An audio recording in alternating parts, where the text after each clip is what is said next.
everybody, my name is Doug and welcome to the beginner guitar lesson number 7.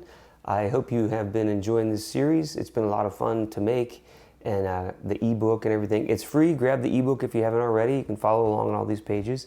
I'm doing 10 beginner guitar lessons in 10 weeks, and you can try them for 10 to 15, 20 minutes a day, or however long you have. It might take you longer than 10 weeks to get through this, but I'm just going to release them like that. I've seen some other people do that. It seems to be a good idea. So this lesson, we're going to talk about what's called a power chord. And a lot of times these are played on electric, but I like my acoustic, so I'm going to demonstrate it on this. It's easy to play, and they sound kind of neat. One finger chords, okay? You got one finger. You're going to put this finger on the 2nd fret, 4th string, and you're going to play the 5th string and the 4th string together. Only those two strings.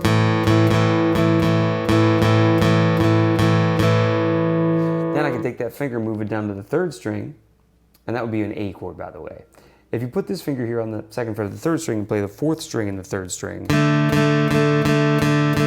that creates a D5, D with a 5 next to it, or power chord, you might have heard them called that. First finger on the 5th string, 2nd fret, and play the low string in the 5th string. And that would be E power chord, or E with a little 5. The 5 means it's the 5th note in the scale above that particular note that we call E. E, F, G, A, B. So E with the B, E5. But I'll talk more about theory later. Okay, so you can practice moving from one to the next.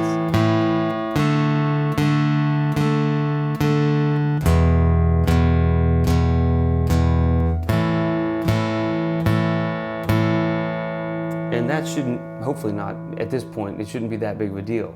Another technique that's very common with playing power chords is what's called palm muting, and you'll see a P and an M in the notation, the tablatures. And now what it means is this.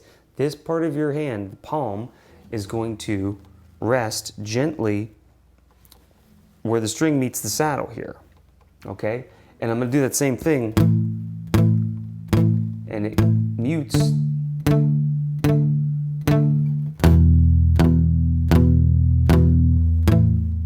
Okay. Oh, if I let go of that,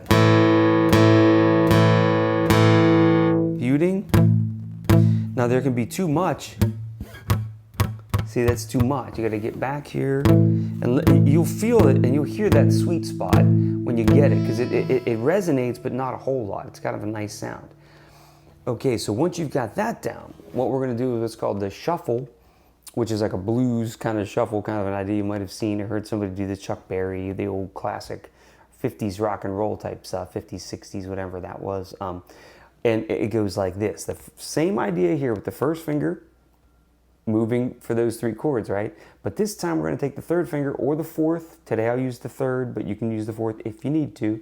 And what you'll do is you're going to put that down on the same string that your first finger is on, which would be the 4th string in this case, at the 4th fret, like that. And you're going to hit 8th note. You'll play 8th notes, and then you'll play 8th notes here. And then you'll lift this one up, and you'll put it down. And it'll sound like. And I'm changing the feel instead of, which is fine. That would be called straight 8th notes.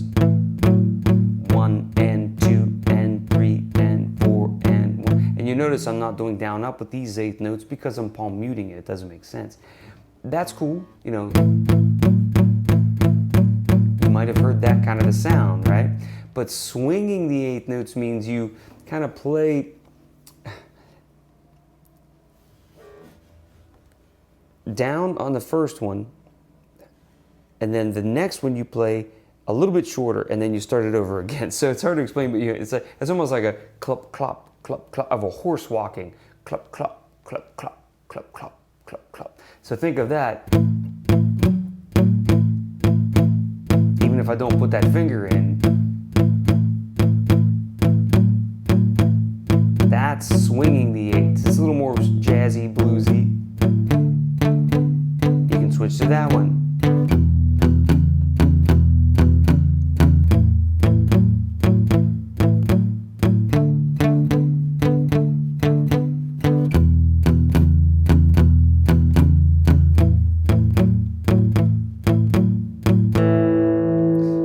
might have heard many songs that do that, and we can do a whole other series on, you know, the shuffle blues rhythm. But yeah.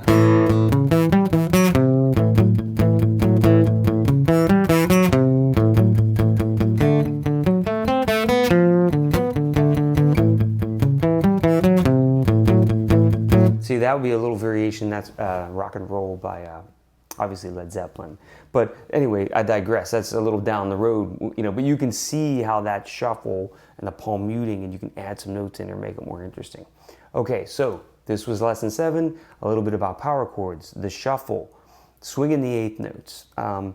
Thanks for being here. I really appreciate it. And like, subscribe to the channel, follow me on Patreon or Fingers on the Frets. You can find additional material there.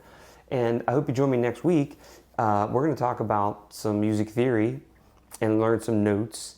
And yeah, we're getting in there. So this will be lesson 8 next week, and I will launch that. And I hope to see you then.